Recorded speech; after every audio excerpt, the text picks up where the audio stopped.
me started, y'all. Yo, what's up, Swag? And you already know what time it is, man. It's your boy, Keon Lauren, a.k.a. KL Swag.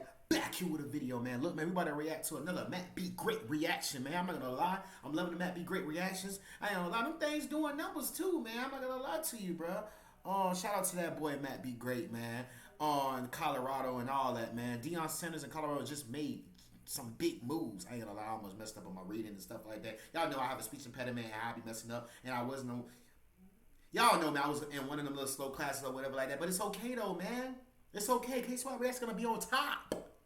Anyways, man, let's get into it. Yeah. I was debating on whether or not I should label these as big pickups for Coach Prime, but I came to the conclusion that they are, because these aren't won'ts. These aren't the cherry on top of things. No. You need these guys. Oh, yeah. Oh, yeah. Colorado, we coming. Oh, yeah, we are coming. We are coming.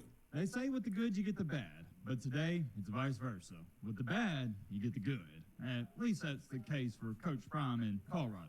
And oh yeah, by the way, ladies and gentlemen, boys and girls, we're not doing no intro, none of that. This is the one and only topic we're going to be talking about in today's video. It's relatively simple. If you like college football content videos like this, consider subscribing and joining our amazing community. We'd love to have you here. If you don't want to subscribe, that's cool too.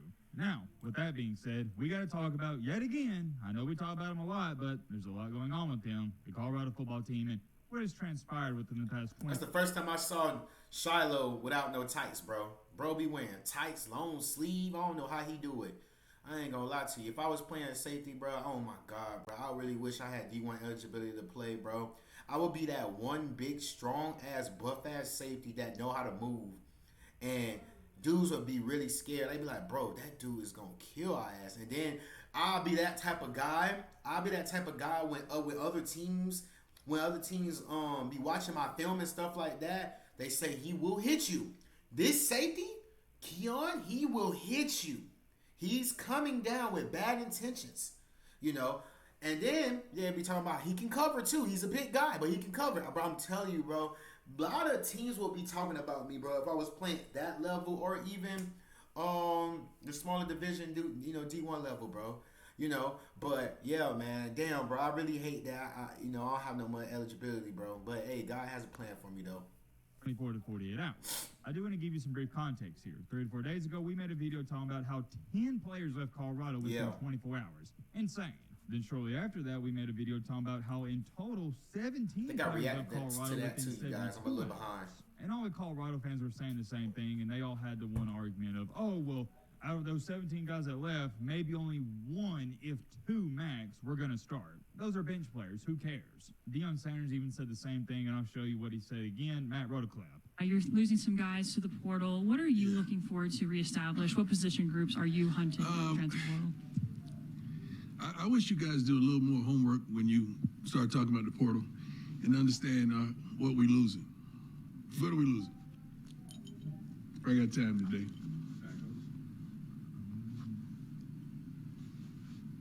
What are we losing? I trust the recruiting team.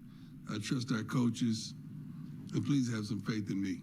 We good. We all right. What happens with the portal, man, and you guys need to know, a lot of people are fighting for backups. So yeah, there we have that. And my response to that back then is going to be the same as it is now. I understand they're bench players, but great teams like Alabama, Georgia, Ohio State, Texas, Oklahoma, whoever you want to throw in the mix, they also have great depth, and that's the one thing that hurt Colorado last year, the lack of depth later in the season. I'm not trying to sit up here and convince you that you should be worried. As a matter of fact, I stated if I was a Colorado fan, I wouldn't even worry about this to the slightest of bits. However, it's not a good thing, and it's not like this is going to benefit your team. It may not make you worse losing those 17 guys, but it is most certainly not going to help you out and make you better. Okay. We saw this happen with another team only a couple months ago, and that was Ohio State. They lost something like, I believe it was 19 or 20 guys to the portal within 36 to 48 hours. Damn. But the one main difference with that is I'm not concerned, and I've never been concerned with Ohio State's depth. With Colorado, I am. And it's not necessarily easy to replace 17 guys just like that. Yesterday was a good start, though, because Coach Prime and that Colorado coaching staff picked up not one, not two, but 3 new players. 3 new players in one day, not too shabby at all. They got 1 offensive lineman and 2 defensive linemen, and this is so key and vital because that is Colorado's biggest weakness, the offensive line and defensive line. The O-lineman they got was a former player for Texas. He goes by the name of Peyton Kirkland. He's 6'3", 350 pounds, and has 4 years of eligibility left. On top of that, the second one, the defense lineman they got. I wish I had 3. Is Ronnie and Buell. Hope I'm saying that last name or even 2. Correctly. 6'3", 275 pounds, and he had 39 tackles and 6.5 sacks for 2 years, or in 2 years with the Bobcats. And last but not least, they picked up a guy who I circled in the transfer portal because I was like, man, I think this guy could play at a South Carolina, lower tier SEC school. But this is the biggest one out of them all, and I saved the best for last. Former Pittsburgh edge rusher Hayes, who had 81 tackles, 27 of those for loss, 13 sacks, and 3 forced fumbles. He is going to Colorado. This is a guy right here, if I'm a Colorado fan, I'm circling. Because this is a... Put this under your tongue to rise up whenever you want. Today, I will reveal something almost no man knows. Instant impact, and he is going to make an impact from the start right away. Really? Or at least, this is a better way of saying it, I expect him to do that. I was debating on whether or not I should label these as big pickups for Coach Prime, but I came to the conclusion that they are, because these aren't won'ts. These aren't the cherry on top of things. No. You need these guys, and let me explain. Whether or not all 3 of these guys become starters for this Colorado team next year, at bare minimum, they're going to be a backup, and more than likely, all of them are going to play. And I'm going to harp on it and emphasize it. This team, they need depth, and with 17 guys leaving, it doesn't hurt to add 3 new guys, especially in the trenches. They are A-OK when it comes to running backs, quarterbacks, and wide receivers. They're good there. They need niggas in the trenches real bad. Offensive line and D-line, bad. Real bad. They need to worry about, outside Travis Hunter, the entire defense. It's awful, and the offensive line. Make no mistakes about it, and this might be sugarcoating it, but that offensive line last year was trash. That's me being nice. It's almost hard to fathom that a D1 offensive line could be as bad as they were. And matter of fact, there were conspiracy theories coming out that the offensive line had some shady beef towards the quarterback, Shadur Sanders, so they weren't blocking, so he would get sacked. That's how bad it was. When you have people seriously talking about, I think there's some beef there between the quarterback and O-line, that's not why they're blocking, that goes to prove how bad it is. So you got to fix the O-line, you got to. As far as it goes for a defensive line, you can argue and say that you need to fix them just as much as the offensive line. Last year, they looked so abysmal, weak, and unskilled compared to everybody else. Yeah. It was laughable. It looked like the middle school football team, their defensive line and front seven, it looked like the middle school team scrimmaging the varsity team. Not even the JV, I can't give them that, but a middle school team. They weren't physical enough, they were too small, and you can sit up here all day and say, oh, well, it's the coach's job to put them in a position to succeed, and yes, that's true, but if you don't have dogs out there, you don't have the dudes to compete, it doesn't matter if you got Nick Saban out there. It's not going to amount to a hill of beans. That's why recruiting is so vital and important. You got to have dudes out there, plain and simple. And Coach Prime knows that. He's not dumb. He's a pretty smart fella. But here's the hardest part about this. Actually getting those dudes and dogs to come in. True. Deion has done a relatively good job, all things considered, because this program was at the bottom of the barrel. They were beyond trash. Well, now if you want to argue and say, well, Matt, they're still not very good, yeah, that's true, but they definitely improved from that 1-11 season. And although they have improved ever since Deion has got there, the problem with Deion is he has this, some people call it cocky, I just call it confidence about him, but he has this brash behavior where he can't just be good. He's got to be great for people to give him kudos and props and respect.